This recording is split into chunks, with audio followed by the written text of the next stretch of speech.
Hola a todos, mi nombre es Zoila Alejandra Gómez Falcón y junto a mis compañeros les presentaré un nuevo video. El día de hoy analizaremos un tema controversial. Se trata de la reforma agraria del 1969. Para entender un poco más sobre esta reforma, esto se dio en el siglo XX. El Perú en esos tiempos era desigual.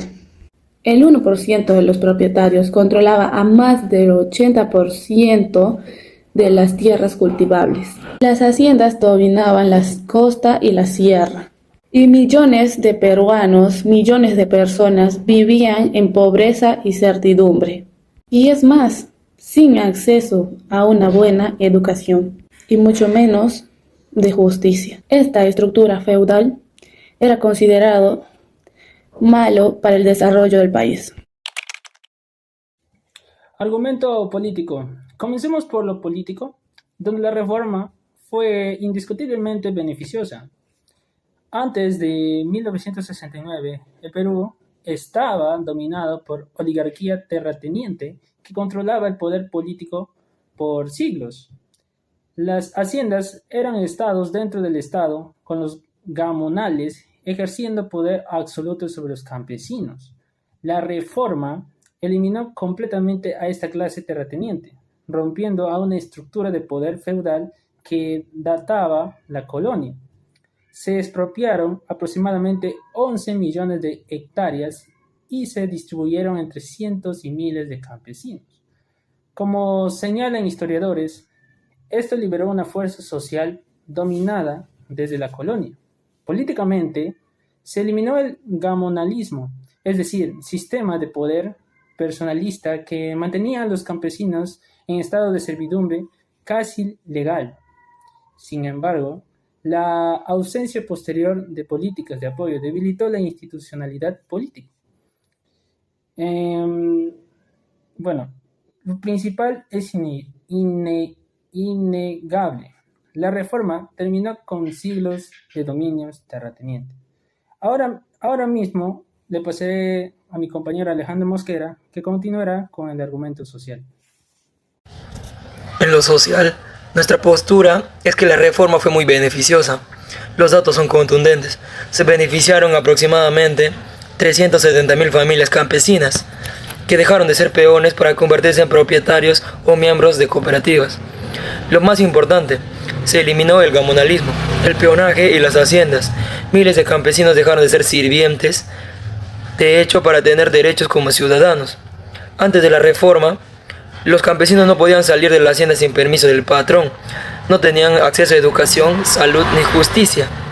La reforma también redujo los conflictos sociales en el campo. Al menos temporalmente, tuvo un impacto enorme en la movilidad social.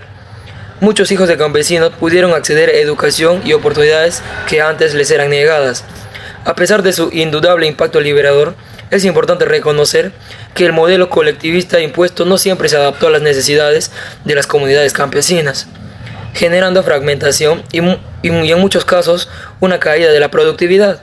Sin embargo, el principal valor de esta medida radicó en su componente reivindicativo y de justicia social.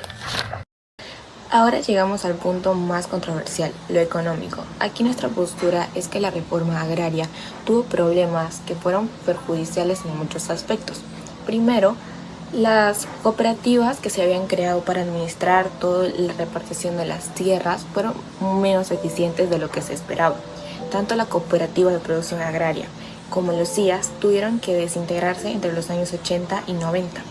Segundo, la parcelación hizo que la productividad se redujera, ya que se les daba a los campesinos una parte muy reducida de lo que era el territorio original, con la búsqueda de la equidad.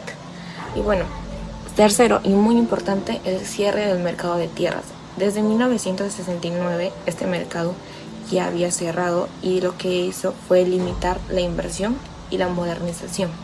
Seguido de esto está la indemnización que se les daba a las personas, pero esta no valía ni siquiera la mitad de lo que valían realmente sus tierras, lo que generó bastantes deudas y una deuda de millones que al final ni siquiera se completó de pagar. La reforma agraria buscó una equidad, pero no tuvo un sostén ni económico ni técnico.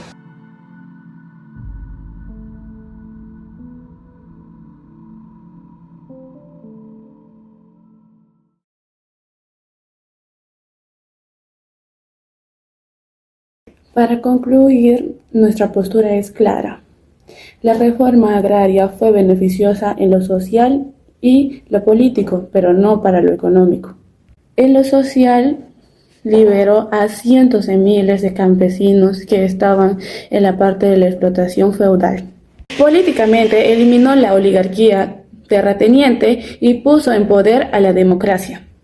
Pero económicamente, la reforma fracasó creando un sistema productivo y sostenible. Las cooperativas no funcionaban y la productividad estancó y se eliminaron las ventas de tierras. Pero aquí la pregunta no es que si es buena o mala. La gran pregunta es, ¿fue la única alternativa?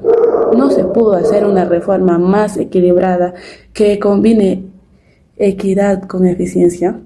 Hoy el Perú presenta como propuesta la segunda reforma agraria, que busca potenciar a los 2.0, millones de pequeños productores sin expropiaciones, enfocándose en créditos, riesgo, tecnología y asistencia técnica. La agricultura familiar actualmente suministra a más del 80% de los alimentos que consumimos nosotros los peruanos.